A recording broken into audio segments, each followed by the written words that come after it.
कुछ खास और अहम खबरों का, तो डालते हैं नजर इस वक्त की कुछ खास और अहम खबरों पर।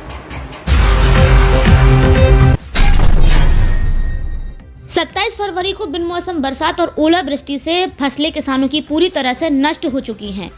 हम आपको बता दें कि चिरगांव क्षेत्र में ओलावृष्टि से फसलों को काफी नुकसान हुआ था। तो वहीं राजीव शर्मा पुत्र विश्वनाथ निवासी रामनगर रोड चिरगांव का रहने वाला है। ओलावृष्टि से नुकसान होते हुए देखकर हृदय गति रुक जाने के कारण उसकी मृत्यु हो गई। तो वहीं मृतक के संबंधी महेंद्र शर्मा द्वारा जानकारी देते हुए बताया है कि मृतक का खेत ग्राम फुलखिरिया में है और जब सुबह मृतक को अवगत करवाया गया कि ओलावृष्टि और बारिश के पानी से फसल को नुकसान हो गया है, मृतक को सूचना पाते ही अपने खेत पर जा पहुंचा। जैसे ही उसने खेत की हालत को देखा तो वह अचेत होकर जमीन पर गिर पड़ा। कुछ लोगों ने जैसे ही देखा तो उसकी सूचना घर वालों को दी। सूचना मिलते ही खेत पर घर के लोग पहुंचे। वहीं शर्मा अचेत पड़े हुआ था और उन्होंने चिरगांव स्वास्थ्य केंद्र में परिवारजनों ने भर्ती करवाया। मेडिकल कॉलेज रेफर किया गया। मेडिकल कॉलेज में चिकित्सकों ने राजीव शर्मा को मृत घोषित कर दिया। 2 साल से फरार चल रहा हत्यारोपी हुआ गिरफ्तार। झांसी जिले के थाना तोड़ी फतेहपुर में हत्या करने के बाद 2 साल से फरार चल रहा बदमाश मंगलवार को पुलिस के हत्थे चढ़ गया। उसके ऊपर 25,000 रुपए का इनाम घोषित था। पुलिस ने आरोपी के खिलाफ लिखापढ़ी करके उसे जेल भेज दिया। वहीं एसपी गोपीनाथ सोनी ने बताया है कि 6 दिसंबर 2020 में मोनू यादव की बरुआ सागर में कंपनी बाग के पास गोली मारकर हत्या कर दी गई थी। इस मामले में अन्य आरोपियों को गिरफ्तार कर लिया गया था, लेकिन अमित उर्फ चूचू निवासी सीपरी बाजार फरार हुआ था। पुलिस के हाथ न आने की वजह से पिछले साल से एसएसपी ने उसके ऊपर 25,000 रुपए का इनाम घोषित कर रखा था।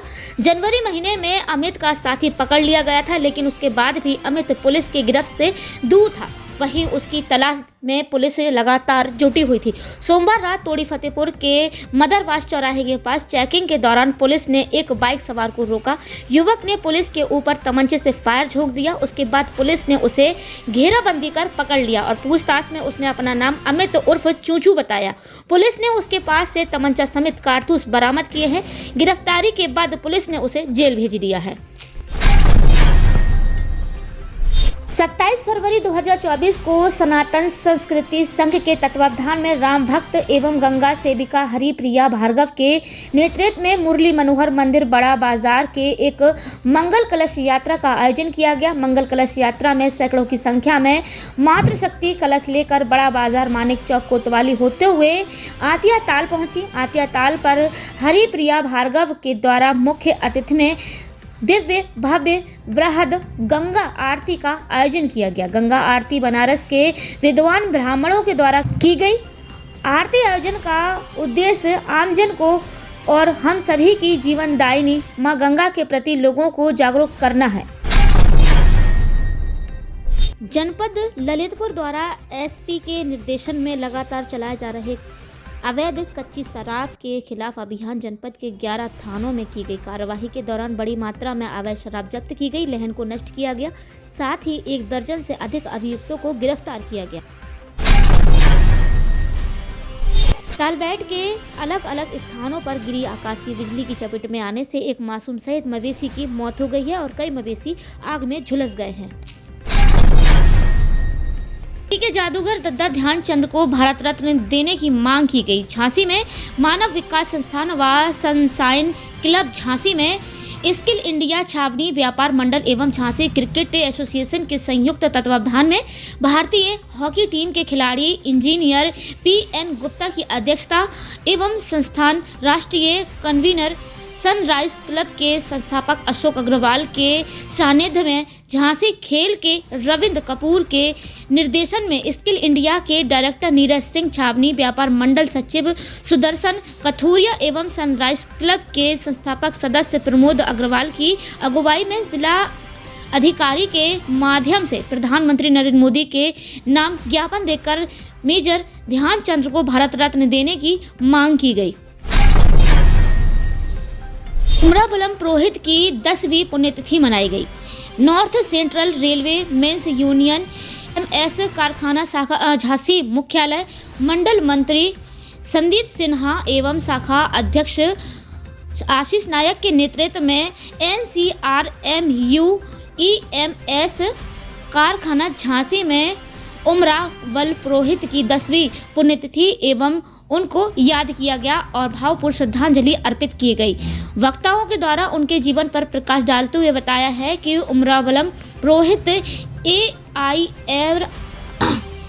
AIRF से जीवन भर जुड़े रहे। उन्होंने रेल कर्मचारियों के हक अधिकार दिलाने के साथ साथ जीवन स्तर सुधारने में उमरावलम पुरोहित का अद्वितीय योगदान है। वह एशिया में पहले ऐसे व्यक्ति थे जिन्होंने ITF का अध्यक्ष बनने का गौरव हासिल किया था।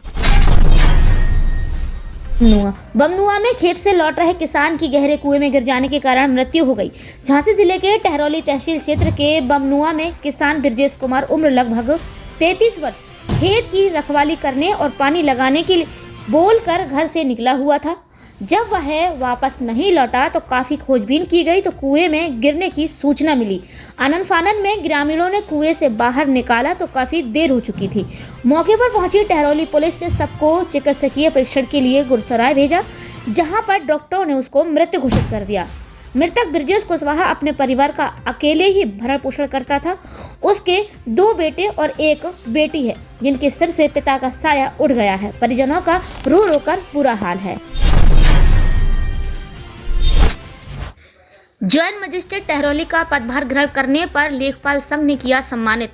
झांसी के टहरौली क्षेत्र में IAS उत्कर्ष द्विवेदी के द्वारा जॉइंट मजिस्ट्रेट टहरौली के पदभार ग्रहण करने पर उत्तर प्रदेश लेखपाल संघ प्रतिनिधि मंडल टहरौली के द्वारा उनका स्वागत किया गया। मूल रूप से अयोध्या उत्तर प्रदेश के रहने वाले IAS उत्कर्ष द्विवेदी 2021 बैच के CSE 5वीं रैंक प्राप्त टॉपर हैं।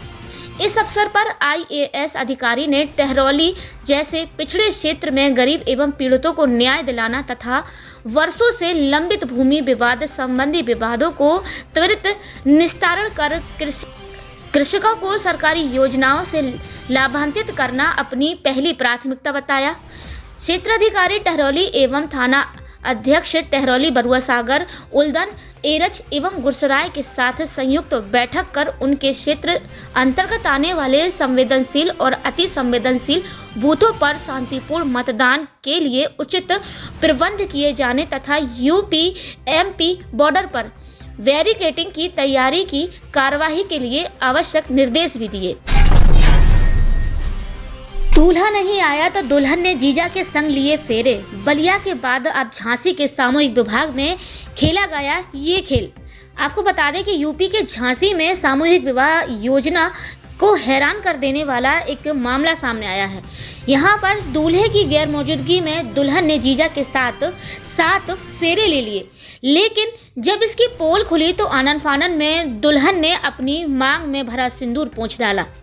समाज कल्याण अधिकारी ललिता यादव का कहना है कि मामला संज्ञान में आया है, जांच कराई जा रही है। दरअसल पूरा मामला झांसी के पॉलिटेक्निक कॉलेज मैदान का है, जहां बीते मंगलवार को सामूहिक विवाह योजना के तहत कई जोड़ों की शादी कराई गई थी, लेकिन इस दौरान जब दूल्हा मौके पर नहीं पहुंचा तो दुल्हन के साथ आए उसके शादीशुदा जीजा से ही उसकी शादी करवा दी गई। शादी के तुरंत बाद दुल्हन ने मांग में भरा सिंदूर पोंछ डाला। बाद में जब दूल्हा दुल्हन से अलग अलग बात की गई तो उन्होंने इस बात से स्वीकार किया। बता दें कि 27 फरवरी को मुख्यमंत्री सामूहिक विवाह सम्मेलन था। इस सम्मेलन में दूर दूर से कई सारे वर वधू शादी करने के लिए पहुंचे थे और तभी एक जोड़े पर नजर पड़ी तो मामला कुछ संदिग्ध नजर आया। इसके बारे में जब पता किया गया तो हकीकत कुछ और ही सामने आई। झांसी के बामौर निवासी खुशी की शादी छतरपुर मध्य प्रदेश के ब्रजभान के साथ तय हुई थी और सामूहिक विवाह समारोह में उसका रजिस्ट्रेशन नंबर 36 का था। वही खुशी ने फेरे लेते ही मांग से सिंदूर व बिंदी पोंछ डाली। वही दूल्हा ब्रजभान से जब बात की गई तो उसने कबूल किया कि असल में उसका नाम दिनेश है, वह छतरपुर नहीं बल्कि बामौर का रहने वाला है।